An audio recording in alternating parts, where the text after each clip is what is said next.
Well, good afternoon. It's 2 o'clock and time for a shot of coffee. We're at Dark Pine Coffee Shop down in Eugene, the heart of Eugene, in Togo's on Pearl Street. This is the newest coffee shop in town, and we're making a shot because you need it sometimes in the afternoon. And you guys, today we got Kristen and Kyle here, who...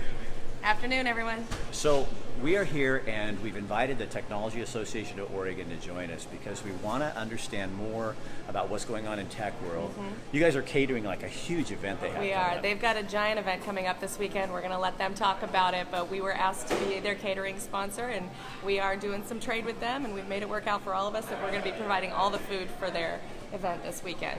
And downtown businesses, Yep. This is a great place to get catered because you guys, you get a variety. You don't have to just have all one thing. Yeah, and the tech industry is just booming in this area. Lots of companies that are opening up, starting up, and tech companies cater in food for their employees all the time, and we just want everybody to know that we're here, we're close to you guys, we're quick, we're easy, and we're really a great quality alternative to that old school, let's just call it a pizza mentality. Right. Nothing against pizza, but our sandwiches are great. Well, and it's healthier. Yeah, You it's know, you healthier.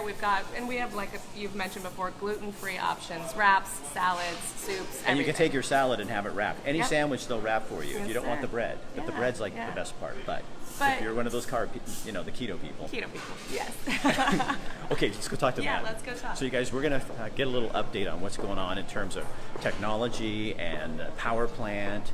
And here we are. Oh, introduce yourselves, please. Hey Facebook. Hey, I'm Facebook. Matt Sayer from the Technology Association of Oregon. And I'm Lauren Neal from the Technology Association of Oregon. All right, so what's I saw on Facebook, since I Yeah. don't get the paper, I saw on Facebook Okay.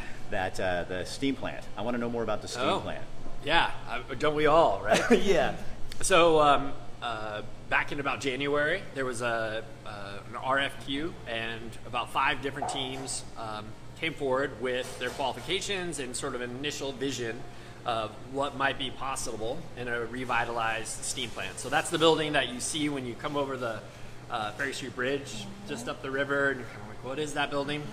So that's the steam plant. It was built in the 1930s. What are they going to do with it? What's And the idea? now, so one of those 5 teams was selected, and over the last couple of months, they've been out talking with the public, talked with over 1,000 folks, and received 900 surveys. So there's a lot of passion out in the community about what might be possible out there. And so all of that feedback was collected, and a revised proposal is going forward to City Council tomorrow. And so what is it going to be?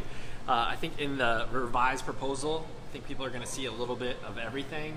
On the ground floor, it's very accessible from the bike path, and so it has a series of garage doors that open up onto the river. There's a river overlook that sits atop the water intake. So these are cement piers that are already there, and we're repurposing and making use of those. So is it like a technology center or a place for people to work, or is it a... It's a cultural space. It's an innovation hub.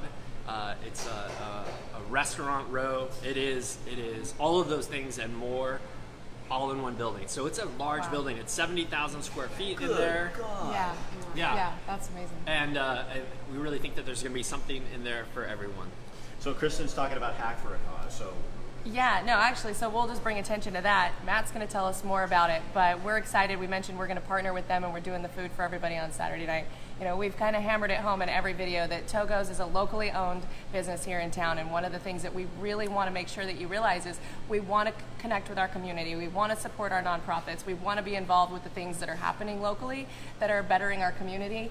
Tao is doing that. Matt's going to tell you more about Hack for a Cause. So this has been going on for how many years? So this is the 4th year. It's the largest hackathon in the state of Oregon now. I love that name. So yeah, since we did it, it just continues to grow. And so we've got about 200 folks who come out for this event, and it is a platform for solution making. A lot of local engineers and designers, students and professionals come together for a weekend and focus on solving some of the most pressing challenges in our community. Do we know what those are right now? Sure. So we've got one from the HIV Alliance, one from Shelter Care, a couple from Lane County, 2 from the city of Eugene. So it's these challenges come from the nonprofit sector, from local government, and just as a point of reference, like how much effort is put into solving these challenges. last year we calculated the number of people times the number of hours times the average hourly wage, and it was over $360,000 in mobilized volunteer time to help these local nonprofits. How do people get chosen to be one of your nonprofits that are Sure. in this hacker? Do you want to talk about the public? So there's a submission process where we open up at the beginning of our season, so to speak, where we're accepting challenges from different organizations throughout the community. And we meet as a steering committee. We have a steering committee of about 12 people. And we go through each and every single one of the challenges. We read all of them and we talk about them. And then we have an anonymous voting within our steering committee. And we basically choose 8 to 10 of those challenges. So this year we had about 40 submissions. We narrowed it down to 8. How many have you had in the past? Is 40 a lot? 40's a lot. Yeah? Right? And do so you feel like they roll over, the ones that don't get chosen the previous year? Do they roll over and resubmit for the next year? I think that there's a lot of visibility for this event. You know, people are hearing about how the tech industry is mobilizing to help the broader community leverage technology to like solve problems. And it's not to say that like technology is the panacea for everything, but it can be part of the solution. So for example, Lane County put forward a challenge to replicate a social services resources tool, right? And there are a lot of great lists out there already for social services. What's different about this proposed challenge is that the solution would provide real-time visibility on the number of beds, for example, that are available at the mission. So if a referrer or someone who needs a bed, before going over there, they could just look up, like, oh, there's 6 beds available. Or if they wanted to take a shower at the Lindholm Center, wouldn't it be great to know if the shower was open? Yeah. So it'd be like an app or something? Is Exactly. So you'd have an app that people could use if they were in connection, or even people who are unhoused or on the streets, that kind of thing. If they had a phone, they'd have the ability to do To that. see the real-time availability of services. Not just to like, hey, here's the list of the services. It would just say like, hey, no, the shower's open right now. How many people are employed in tech right now that we know of? I mean, So from the last time that you and I chatted, there are 20 new tech companies. So we're in Lane County, there are 471 tech companies employing around 4,000 folks. It is a very fast-growing industry. And there's a lot of really fantastic tech companies right here in downtown. I know IDX is a huge customer of yours. Yep, we love IDX. IDX has a speed dial. We have to say to hi Togo's. to Tina. Tina is a great client. She orders Tina from and us all Chad, the time. it just comes right in here. doesn't it? Yeah. So of all those tech companies that you just said, I mean, do you feel like a majority of them are located down here in the downtown area, or? So there's a super high density of tech companies in downtown. The reason for that is there's a lot of great urban amenities, great lunch spots. If you haven't tried the Italian, I recommend it at Togo's. And also there's the right infrastructure. So things like high-speed fiber optic internet is readily available here, and that combined with talent from the University of Oregon just makes this a great place to be for tech companies. And so over the last 2 years, just in downtown alone, there have been 23 new tech companies to come to downtown. Now, what's going on in Springfield? Because are we getting on our side of the river? Any high speed? Absolutely. I heard somebody talking about this. So that's why. All the investments that have happened in downtown are paying dividends throughout Lane County. So, people talk like, hey, that investment was in downtown. Yes, it was, but that also allowed like all of Eugene 4J school districts to get 10 times the internet speed at 1/10 the price, and that happened in 1 year. Wow. And so those same investments now are being extended over to Springfield, the Ambleside neighborhood, and you know where Ambleside? That's not too far from you. No.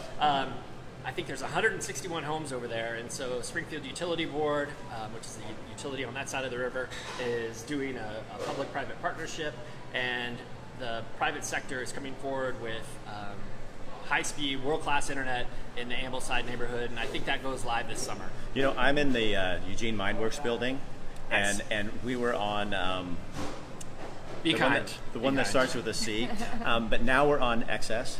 Is that right? Am I right? Yeah. And when they switch that over, I do video production, right? So I have a half-hour show that I have to put over. When I was on the old system, it would take 4 to 6 hours to render that show over to send it to KEVU.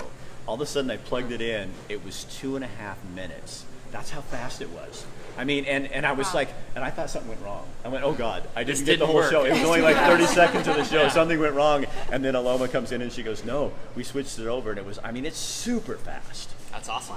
Yeah, That's and, awesome. and that makes a difference because why would I want to locate somewhere where I didn't have that now that I've been spoiled and understand the difference? You know what I mean? I don't have time to wait for that. So I got one more thing for you. So one of the challenges at Hack for a Cause this year came forward from Lane County Commissioner Buck.